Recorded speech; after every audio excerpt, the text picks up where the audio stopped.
నమస్కారం ETV news కు స్వాగతం ముఖ్యాంశాలు 57 రాజ్యసభ స్థానాలకు ఎన్నికల షెడ్యూల్ విడుదల జూన్ 11న ఓటింగ్ ఆంధ్రప్రదేశ్లో 4 తెలంగాణలో 2 సీట్ల భర్తీ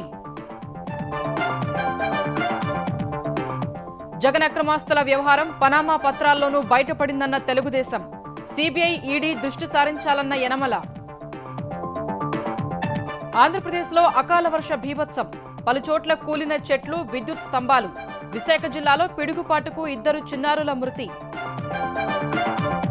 తెలంగాణలో ఆరోగ్యశ్రీ సిబ్బంది వేతనాలు భారీగా పెంపు ప్రజలకు 100% సర్కారీ వైద్యమే లక్ష్యమన్న మంత్రి లక్ష్మారెడ్డి తెలుగు రాష్ట్రాల్లో మహోద్యమంలా ఇంకుడు గుంతల తవ్వకం ప్రతి నీటి బొట్టును ఒడిసిపట్టేందుకు పునరంకితమవుతున్న ప్రజలు నేతలు మాల్యాను భారత్ రప్పించేందుకు ఈడీ ముమ్మర ప్రయత్నాలు ఇంటర్పోల్తో రెడ్ కార్నర్ నోటీసు ఇప్పించాలని సిబిఐకి లేఖ ఐసీసీ తొలి స్వతంత్ర అధ్యక్షుడిగా శశాంక్ మనోహర్ ఏకగ్రీవ ఎన్నిక పదవిలో 2 ఏళ్లు కొనసాగనున్న బీసీసీఐ మాజీ అధినేత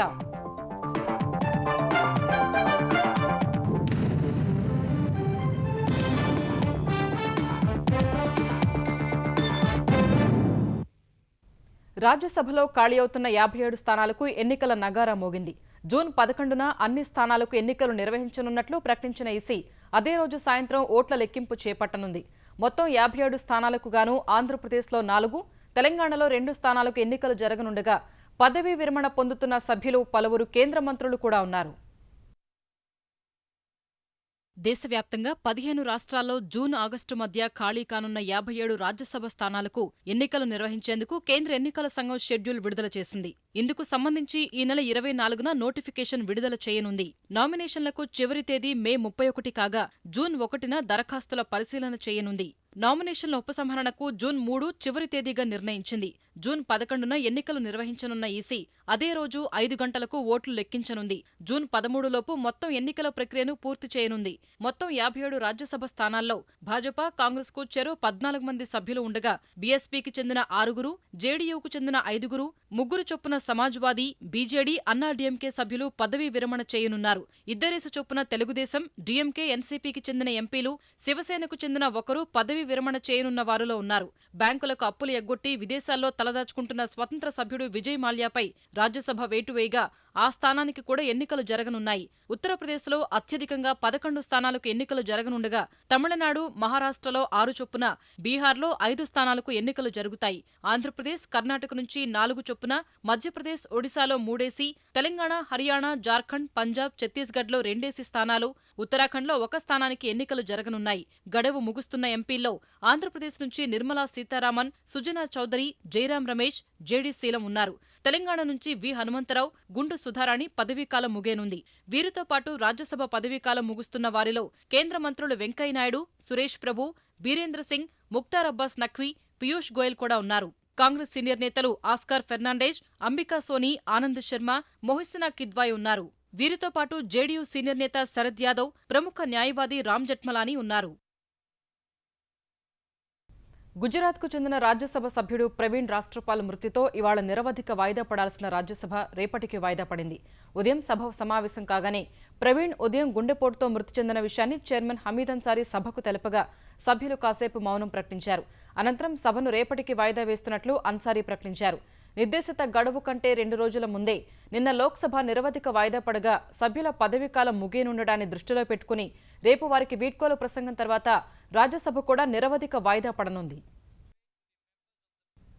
ఆంధ్రప్రదేశ్కు ప్రత్యేక హోదాపై కాంగ్రెస్ ఎంపీ కేవీపీ రామచంద్రారావు ప్రవేశపెట్టిన ప్రైవేటు బిల్లు తెదేపా భాజపాల చిత్తశుద్ధిని పరీక్షించనుందని కాంగ్రెస్ సీనియర్ నేత దిగ్విజయ్ సింగ్ వ్యాఖ్యానించారు ప్రస్తుత సమావేశాలకు రేపు చివరి రోజు అయినందున వర్షాకాల సమావేశాల్లో ఈ బిల్లు సభ ముందుకొస్తుందని చెప్పారు తెదేపా భాజపాలకు ప్రత్యేక హోదా బిల్లు ఆమ్ల పరీక్ష లాంటిదన్న దిగ్విజయ్ దాని ద్వారా వారి అసలు రంగు తేలిపోతుందని ఢిల్లీలో తెలిపారు వర్షాకాల సమావేశాల్లో బిల్లు రాజ్యసభ ముందుకొచ్చేలా కాంగ్రెస్ అన్ని చర్యలు తీసుకుంటుందని ఆ పార్టీ సీనియర్ నేతలు స్పష్టం చేశారు Despite of the fact that it was a commitment made by the Prime Minister on the floor of the House, cabinet decision was also taken, but they are hiding behind the fact that it's not a part of the act. but we would like to remind them that special category status given to the hill states, which was also, there was no act which was brought in. It was done so by a government order. If they want to give special category status, it can be given by a cabinet decision. The last cabinet decision of the UPA government still stands, so they should just implement it. Delhi పర్యటనలో ఉన్న తెలుగు రాష్ట్రాల governor Narasimhan ప్రధాని నరేంద్ర మోదీతో సమావేశమై పలు అంశాలపై చర్చించారు. ఈ సమావేశం సాధారణమేనని చెప్పిన గవర్నర్ రెండు రాష్ట్ర ప్రభుత్వాలు కరువు సహాయక చర్యలు ముమ్మరంగా చేపడుతున్నాయని తెలిపారు. ఎమ్మెల్యేల పార్టీ ఫిరాయింపు వంటి రాజకీయ అంశాలపై మాట్లాడేందుకు నిరాకరించారు. కరువు కోసం ఏమేమి చేయాలో చేస్తాం, ట్రై చేస్తాం. కరువు ఉంది, వాన వచ్చిందంటే ఒకసారి బాగా ఉంటుంది. కరువు ఉంది, డెఫినెట్గా కరువు ఉంది, అండ్ దానికి ప్రయత్నం ఎంతో చేస్తాం. అంది ఏమేమి చేస్తాం, డ్రౌట్ మెషర్స్ ఏం చేయాలో అన్ని చేస్తున్నాం. నీళ్లు ఇస్తున్నాము, ఫాడర్ ఇస్తున్నాము, క్యాటిల్కి ఫీడ్ ఇస్తున్నాము, అని ఒక వాళ్ళకి భోజనం ఇస్తున్నాము, అట్లా అన్ని వేరియస్ థింగ్స్ చేస్తున్నారండి. జగన్ కేసుల విచారణలో పనామా పత్రాలను కూడా సీబీఐ, ఈడీ దర్యాప్తు పరిధిలోకి తీసుకోవాలని ఆంధ్రప్రదేశ్ ఆర్థిక మంత్రి యనమల రామకృష్ణుడు కోరారు. జగన్ అవినీతి కుంభకోణాలపై కొత్త పేపర్లు పనామా రూపంలో బయటకు వచ్చి బినామీ లావాదేవీల గుట్టును మరోసారి బయటపెట్టాయన్నారు. జగన్కు విజయసాయిరెడ్డి బినామీ అయితే ఆయన వియంకుడు, అరబిందో సహ వ్యవస్థాపకుడు పివి రాంప్రసాద్ రెడ్డి విజయసాయిరెడ్డికి బినామీ అనేది పనామా పత్రాల ద్వారా బహిర్గతమైందని యనమల ఓ పత్రికా ప్రకటనలో తెలిపారు.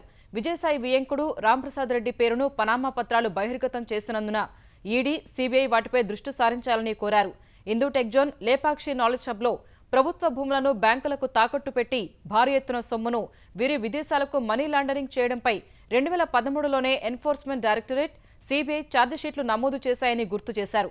మరోవైపు ముఖ్యమంత్రి చంద్రబాబుతో గాని, హెరిటేజ్ సంస్థతో గాని ఎలాంటి ఆర్థిక లావాదేవీలు లేని మోటపర్తి శివరామ వరప్రసాద్ గురించి సాక్షి మీడియా చిలువలు పలవలుగా ప్రచారం చేయడం దివాళా కోరుతనమని యనమల దుయ్యబట్టారు.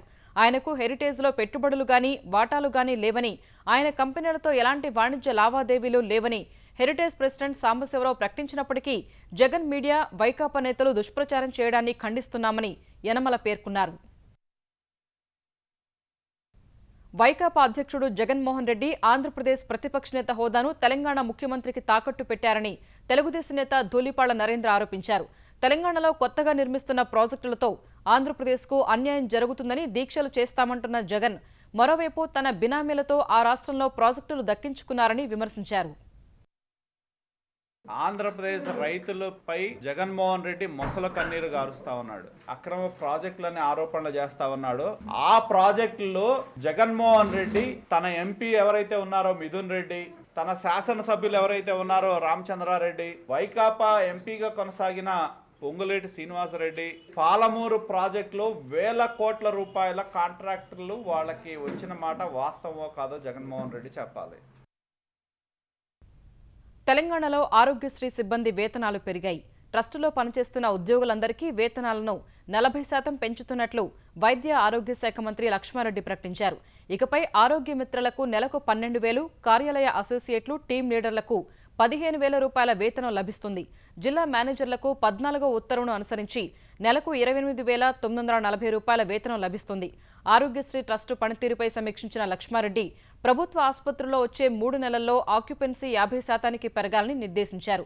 ప్రభుత్వ వైద్యం వైపు ప్రజలను మళ్లించాలన్న ఆయన ప్రభుత్వాసుపత్రులకు వచ్చేందుకు ప్రజలు వెనకాడరాదని స్పష్టం చేశారు.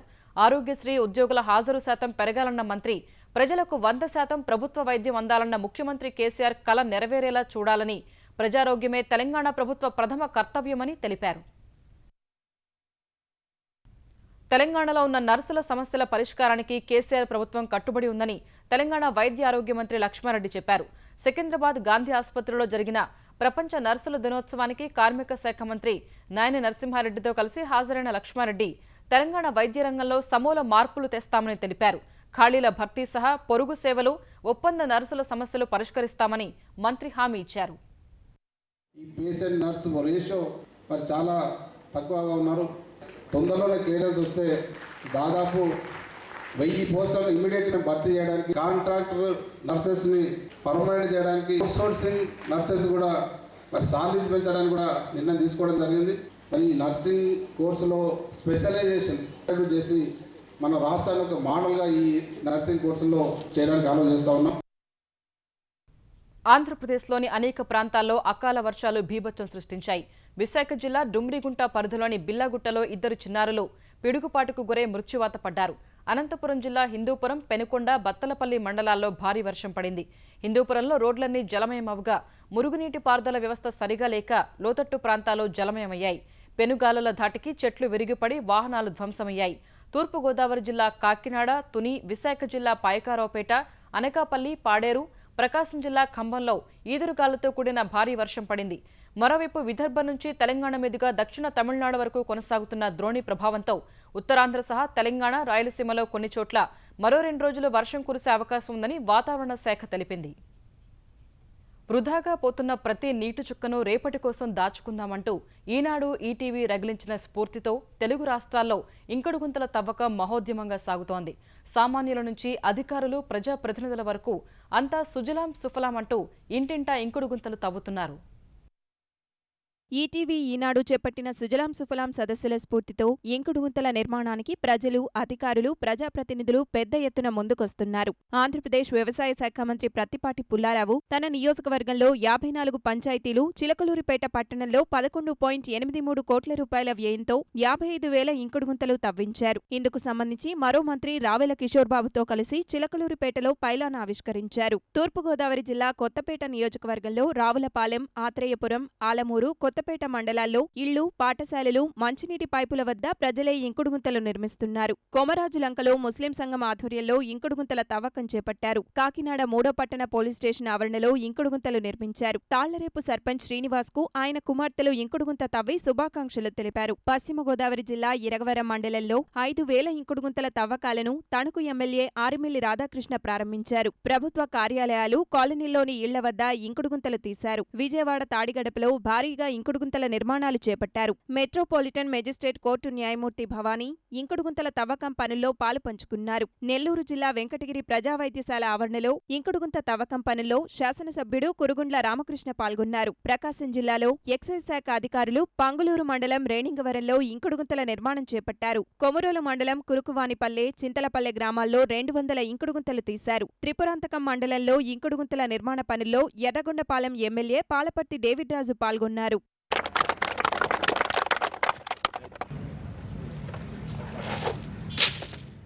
తెలంగాణలోనూ ఇంకుడుగుంతల తవ్వకం జోరుగా సాగుతోంది. మహబూబ్నగర్ జిల్లా పోలీస్ కార్యాలయంలో నిర్మాణాలను జిల్లా ఎస్పీ విశ్వప్రసాద్ ప్రారంభించారు. జిల్లాలోని అన్ని పోలీస్ స్టేషన్లలో ఇంకుడుగుంతలు తవ్విస్తామని చెప్పారు. రంగారెడ్డి జిల్లా వికారాబాద్ మండల పరిషత్ కార్యాలయం ఆవరణలో ఎంపీపీ భాగ్యలక్ష్మి, ఎంపీడీఓ సత్తయ్య ఇంకుడుగుంతను ప్రారంభించారు. ఆదిలాబాద్ జిల్లా మంచిర్యాల సబ్ రిజిస్ట్రార్ కార్యాలయంలో ఇంకుడుగుంత నిర్మాణంలో సిబ్బంది పాల్గొన్నారు. మెట్పల్లి ప్రభుత్వ ఉన్నత పాఠశాలలో ఉపాధ్యాయులు, విద్యార్థులు ఇంకుడుగుంతల తవ్వకానికి శ్రీకారం చుట్టారు.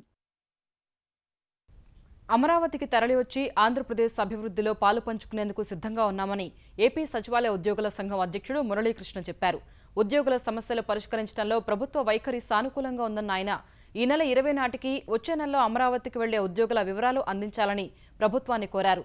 రాజధాని పరిధిలోని స్థానికులు హెచ్ఆర్ఏ విషయంలో అపోహతో ఇంటి అద్దెలు ఎక్కువగా చెబుతున్నారన్న ఆయన గతంలో ఇచ్చే హెచ్ఆర్ఏ కంటే పెరగలేదనే విషయాన్ని గుర్తు చేశారు.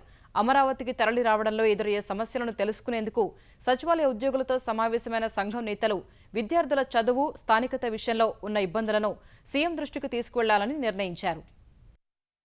మంత్రి గారు చెప్పిన ప్రకారం 27కి 70% సెక్రటేరియట్ ఎంప్లాయీస్ తప్పనిసరిగా అక్కడ షిఫ్ట్ అవుతారు. జూలై ఎండింగ్కి, ఆగస్ట్ ఎండింగ్ కూడా కొంతమంది షిఫ్ట్ అవడం జరుగుతుంది. మేము కూడా అక్కడ ప్రభుత్వం ఏదైతే మన ప్రభుత్వం మన ప్రాంతం అభివృద్ధి చెందాలని కోరుకున్నారో దాంట్లో ఉద్యోగస్తులుగా మా పాత్ర కూడా ఉంది కాబట్టి మేము కూడా చిత్తశుద్ధితో అక్కడికి వెళ్ళి పనిచేసి రాష్ట్రాభివృద్ధికి తోడ్పడతామని చెప్పి తెలియజేసుకున్నాం. నవ్యాంధ్ర రాజధాని అమరావతి నగర వాసులకు ఉచిత వైద్య సదుపాయాన్ని అందుబాటులోకి తీసుకొస్తూ ఆంధ్రప్రదేశ్ ప్రభుత్వం ఉత్తర్వులు జారీ చేసింది. 2014 డిసెంబర్ నాటికి ముందు నివసిస్తున్న వారిలో ఇప్పటికే దారిద్ర్య రేఖకు దిగువన ఉన్న వారికి ఉచిత వైద్యం లభిస్తుండగా తాజాగా నివసించే వారందరికీ వర్తింపజేసింది. ఎన్టీఆర్ వైద్య సేవ పథకం ద్వారా లభించే అన్ని సదుపాయాలను ఈ ప్రాంతంలో నివసించే తెలుపు, గులాబీ కార్డుదారులందరికీ కల్పిస్తారు. ఈ సదుపాయం 10 ఏళ్ల పాటు అమల్లో ఉంటుంది. ఈ పథకం అమలు కోసం ఎన్టీఆర్ వైద్య సేవ ట్రస్ట్లో ప్రత్యేకంగా ఒక సిటీ మేనేజర్ను ఆంధ్రప్రదేశ్ ప్రభుత్వం నియమిస్తోంది. తెలంగాణ నుంచి ఉపాధి కోసం విదేశాలకు వెళ్లే వారి కోసం ఏర్పాటు చేసిన టామ్కామ్ వెబ్సైట్లో రిజిస్ట్రేషన్ విధానాన్ని ప్రభుత్వం అందుబాటులోకి తెచ్చింది. ఈ మేరకు ఆన్లైన్ రిజిస్ట్రేషన్ విధానాన్ని ప్రారంభించిన తెలంగాణ కార్మిక శాఖ మంత్రి నాయని నరసింహారెడ్డి విదేశాల్లో ఉద్యోగం పేరుతో యువతను దళారులు దోచుకున్నారని వెబ్సైట్ సాయంతో అలాంటి దారుణాలను అరికట్టవచ్చని తెలిపారు. దుబాయ్ లాంటి దేశాల్లో అవసరాలకు అనుగుణంగా యువతకు శిక్షణ ఇచ్చి పంపుతున్నామని చెప్పిన నాయని రిజిస్ట్రేషన్ చేసుకున్న యువతను ఆన్లైన్ ద్వారా వివిధ సంస్థలు సంప్రదిస్తాయని వివరించారు.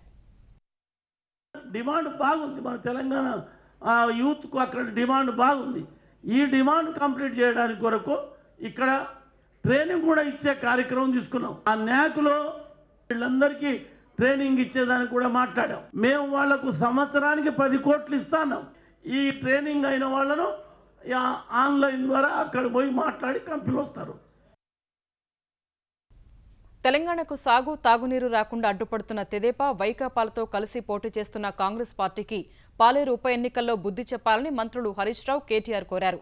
తెరాస అభ్యర్థి తుమ్మల నాగేశ్వరరావుకు మద్దతుగా తిరుమలాయిపాలెం మండలం బచ్చోలులో నిర్వహించిన బహిరంగ సభలో పాల్గొన్న మంత్రులు హరిత తెలంగాణ కోసం కృషి చేస్తున్న తెలంగాణ రాష్ట్ర సమితికి మద్దతివ్వాలని పిలుపునిచ్చారు.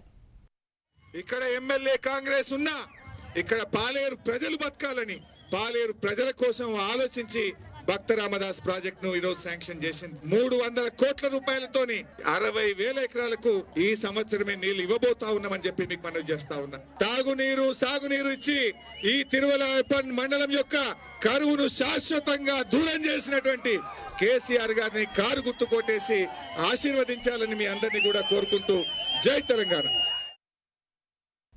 దళితులు, గిరిజనులకు రిజర్వేషన్లతో సహా బడుగు బలహీన వర్గాల అభ్యున్నతి కోసం కృషి చేస్తున్న పార్టీ కాంగ్రెస్ అని తెలంగాణ కాంగ్రెస్ శాసనసభాపక్ష నేత జానారెడ్డి అన్నారు. పాలేరు ఉప ఎన్నికపై ఖమ్మం కాంగ్రెస్ పార్టీ జిల్లా కార్యాలయంలో విలేకరులతో మాట్లాడిన ఆయన తెలంగాణ రాష్ట్ర సాధనలో కాంగ్రెస్ ఏం చేయలేదన్న ఆరోపణలను కొట్టిపారేశారు. హామీలతో ప్రజలను మభ్యపెట్టి అధికారంలోకి వచ్చిన తెరాస 2 ఏళ్లలో చేసిందేమీ లేదని ఆక్షేపించారు. ఆయనకి ఒక్క సీటు తోట రాజ్యం పోదు, మాకు ఈ ఒక్క సీటు తోటి రాజ్యం రాదు. అయినా మాకింత ఆయాసం ఎందుకు అని మీరు గమనించాలి. అయినా ఆయనకెందుకు ఈ ఆయాసం అని గమనించాలి. మరి మేము ఆయన ప్రభుత్వాన్ని పడగొడతానంటున్నావా? నీకు సహకరిస్తానంటుంటే ఈ ఎన్నికల్లో పోటీ చేయాల్సినటువంటి అవసరమా? 2.5 సంవత్సరాలు ఉన్నటువంటి సమయంలో ఆ కుటుంబాన్ని, క్షోభంలో ఉన్న కుటుంబానికి రోజు క్షోభింపజేయకుండా ఎన్నికల్లో డబ్బు, అధికారాన్ని ఊరికి 50 మందిని పెట్టి గుంజుకొని ఈ సీటు గెలిస్తే ప్రజాస్వామ్యానికి నష్టము. తెలంగాణ పెండింగ్ సమస్యలపై ప్రత్యేక దృష్టి సారించాలని మంత్రులు ఇంద్రకరణ్ రెడ్డి, జోగు రామన్న కేంద్ర భారీ పరిశ్రమల శాఖ మంత్రి అనంత్ గీతేకు విజ్ఞప్తి చేశారు. ఆదిలాబాద్ జిల్లా సమస్యలపై ఢిల్లీలో పలువురు కేంద్ర మంత్రులను కలిసిన వారు జిల్లాలోని సిమెంట్ కార్పొరేషన్ ఆఫ్ ఇండియా విభాగాన్ని పునరుద్ధరించాలని కోరారు. సామాజిక న్యాయ శాఖ మంత్రి తేవర్చంద్ గెహ్లాట్ను కలిసి బీసీ వసతి గృహాల నిర్మాణానికి నిధులు మంజూరు చేయాలని కోరినట్లు మంత్రులు వెల్లడించారు. ప్రకాశం జిల్లా నాగులుప్పలపాడు మండలం మద్దిరాలపాడులో అఖిల భారత ఒంగోలు జాతి ఎడ్ల బల ప్రదర్శన అట్టహాసంగా ప్రారంభమైంది. వారం రోజుల పాటు 7 విభాగాల్లో జరగనున్న ఈ పోటీలను ఆంధ్రప్రదేశ్ రవాణా శాఖ మంత్రి సిద్ధా రాఘవరావు ప్రారంభించారు. గెలుపొందిన ఎడ్ల యజమానులకు 7 లక్షల రూపాయల నగదు బహుమతి అందిస్తారు.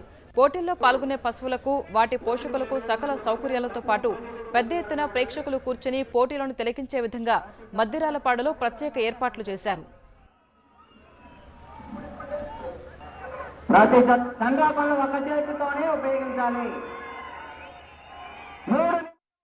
దేశంలోని వివిధ బ్యాంకులకు 9,000 కోట్లు ఎగవేసి లండన్ వెళ్లిపోయిన విజయ్ మాల్యాను వీసా చట్టాల ప్రకారం బహిష్కరించడం కుదరదని బ్రిటన్ స్పష్టం చేసిన వేళ ఆయన్ను రప్పించేందుకు ఎన్ఫోర్స్మెంట్ డైరెక్టరేట్ వివిధ మార్గాలు అన్వేషిస్తోంది.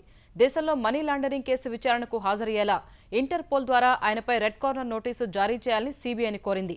ఈ మేరకు ఇంటర్పోల్ నోటీసులకు నోడల్ కార్యాలయంగా ఉన్న సీబీఐకి ఈడీ అధికారులు లేఖ రాశారు. వీసా చట్ట ప్రకారం కాకుండా విదేశీయుల అప్పగింత విధానాన్ని అనుసరించాలన్న బ్రిటన్ సూచన మేరకు ఈడీ రెడ్ కార్నర్ నోటీసు దిశగా చర్యలు చేపట్టింది. గత కొన్ని నెలలుగా తగ్గుతూ వచ్చిన రిటైల్ ద్రవ్యోల్బణం ఏప్రిల్ నెలలో పెరుగుదల నమోదు చేసింది. మార్చిలో 4.83% ఉన్న రిటైల్ ద్రవ్యోల్బణం పెరిగిన ఆహార ధరల కారణంగా ఏప్రిల్లో 5.39% చేరింది. మరోవైపు ఆహార ద్రవ్యోల్బణం మార్చిలో 5.21% నమోదవగా ఏప్రిల్ నెలలో 6.32% పెరిగింది. కూరగాయలు, పండ్లు, మాంసం, చేపల ధరలలో పెరుగుదల కారణంగానే ద్రవ్యోల్బణం పెరిగినట్లు కేంద్రం తెలిపింది. ద్రవ్యోల్బణం పెరుగుదల ఇదే విధంగా కొనసాగితే ఆర్బీఐ వడ్డీ రేట్ల తగ్గింపుపై ప్రభావం చూపే అవకాశం ఉందని ఆర్థిక నిపుణులు అంచనా వేస్తున్నారు. బ్యాంకులు ఎంతో కాలంగా ఎదురు చూస్తున్న బ్యాంక్రప్సీ బిల్లు పార్లమెంట్ ఆమోదం పొందడం సహా పారిశ్రామికోత్పత్తి వినియోగదారుల సూచి సిపిఐ గణాంకాల వెల్లడికి ముందు సానుకూల వాతావరణంతో స్టాక్ మార్కెట్లు లాభాల్లో ముగిశాయి. గత సెషన్లో 175 పాయింట్లు తగ్గిన సెన్సెక్స్ ఇవాళ 193 పాయింట్లు పెరిగింది. ఉదయం క్రితం ముగింపు కంటే 87 పాయింట్లు ఎగువన 25,685 వద్ద ప్రారంభమైన సూచి ఒక దశలో 25,620 పాయింట్ల కనిష్ట స్థాయి నమోదు చేసింది. తర్వాత బ్యాంకింగ్ సహా కీలక రంగాల వాటాలు కొనుగోలు చేసేందుకు మదుపరులు ఆసక్తి చూపగా 25,827 పాయింట్ల గరిష్ట స్థాయిని తాకింది. చివరకు 25,790 వద్ద స్థిరపడింది. జాతీయ స్టాక్ ఎక్స్చేంజ్ సూచి నిఫ్టీ 52 పాయింట్లు పెరిగి 7,900 వద్ద ముగిసింది. అంతర్జాతీయ క్రికెట్ మండలి ఐసీసీ తొలి స్వతంత్ర అధ్యక్షుడిగా బీసీసీఐ మాజీ అధ్యక్షుడు శశాంక్ మనోహర్ ఏకగ్రీవంగా ఎన్నికయ్యారు. ఐసీసీ చైర్మన్గా ఎన్నికవ్వాలంటే మరే ఇతర పదవుల్లో ఉండరాదనే నిబంధన మేరకు ఇటీవలే బీసీసీఐ అధ్యక్ష పదవికి ఐసీసీలో భారత్ తరఫున సభ్యుడిగాను రాజీనామా చేసిన మనోహర్ ఐసీసీ రాజ్యాంగ సవరణకు పూర్తిస్థాయి మండలి ఆమోదం తర్వాత స్వతంత్ర అధ్యక్షుడిగా మనోహర్ ఎన్నిక లాంఛనమైంది. ఐసీసీ స్వతంత్ర చైర్మన్ పదవిలో శశాంక్ మనోహర్ 2 ఏళ్లు కొనసాగుతారు. ఈటీవీ న్యూస్ సమాప్తం. నమస్కారం.